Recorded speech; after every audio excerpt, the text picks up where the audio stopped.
needed to transcribe the songs and be the music director and orchestrate the show. And I said to him, and he said, well, how much money do you have? I said, we have $50. And he said, I will not do it for less than 75. Which was twice as much as the rest of us were making. Yeah. He also conducted the show. I know I'm jumping ahead, but he conducted the show behind us, played the piano and conducted.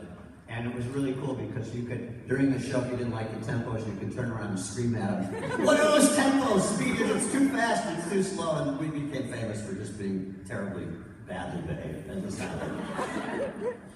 So as you're going along and you're developing this new show and doing it for an audience for the first time, could you tell us maybe about your favorite part to perform, and maybe even also about a part that was cut, any material that was cut that you enjoyed along the way?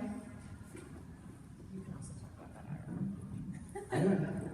Did we cut anything? I don't think so. Nothing was cut. Nothing was cut. I think Story was cut. no, there were things that were cut. Absolutely, there were things that were done in that in the audition in your apartment. There was a lot more material than. Oh, I Remember never. Tumbling Lies?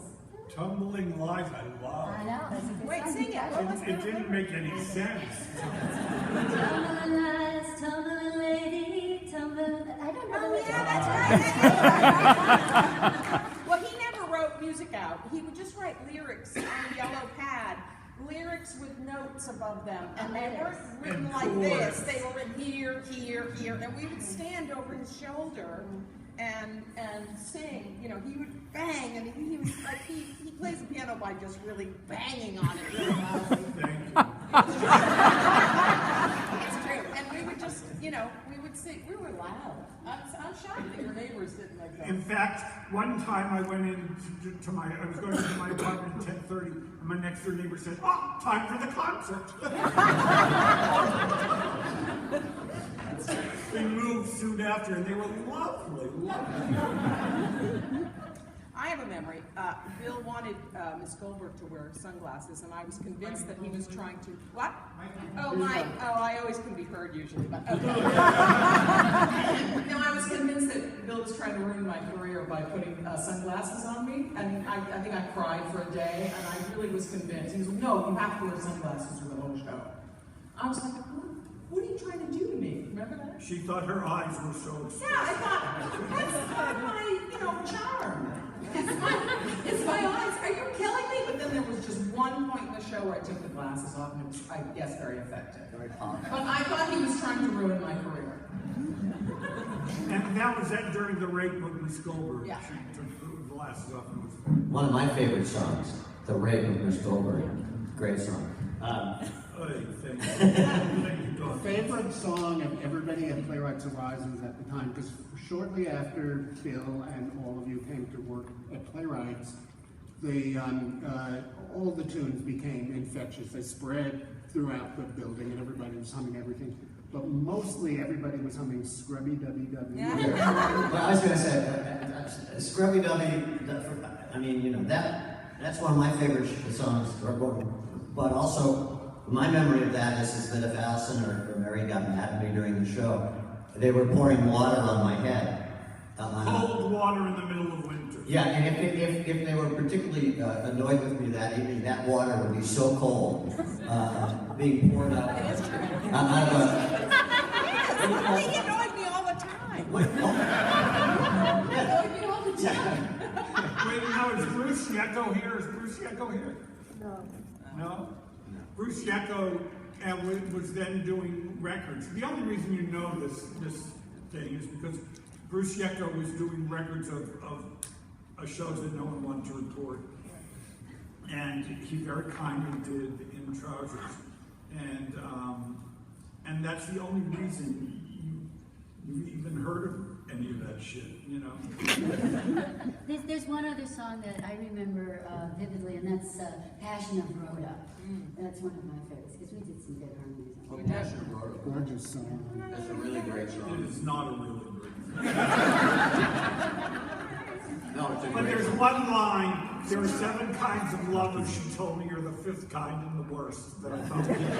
Reading something on Facebook, and and it was about relationships, or I don't know what it was about, but there was a line in it that is your line from Love Me For What I Am. Love me for what I am, not what I try to be.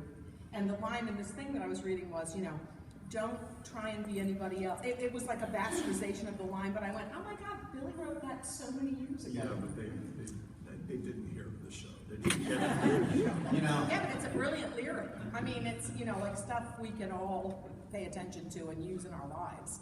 that recording went really smoothly, by the way. I remember it being such a fun day. No tension there at all.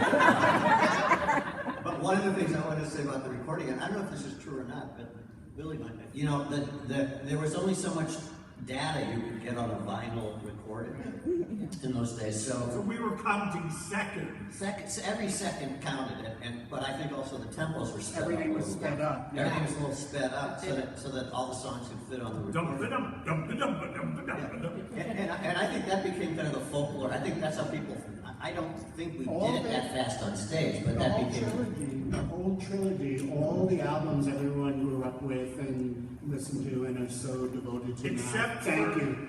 Except for this recent one. Well, I was going to get there. Sorry, Ira. They're all at a breakneck speed. I mean, I listened to a little bit when we were doing the revival recently, and was shocked at how fast everything was. Because everybody now, when you hear it at the proper tempo, I think if you've never seen the show, you think, like, what have they done? They've slowed everything down. But what we did was to speed it up to get on vinyl. You could only have an hour of music on vinyl. So I want to know, you guys are rehearsing from 11 p.m. to 3 a.m. on 42nd Street at this time. What was that like? Was there any... Mary used to wave to all the winos and say hello. Mary knew everyone on the street. Tried to steal my bag when it was a very dangerous, Playwrights Horizons, you know. Playwrights Horizons was the pioneer Yeah, on the it was block. the There was pioneer very block. little else there. But it was really scary sometimes. Yeah. You know, we go to the prostitute bars for dinner. Yeah. And then the place across the street, what's the restaurant? The West Bank Cafe. The West Bank Cafe opened with us, With us. Yeah.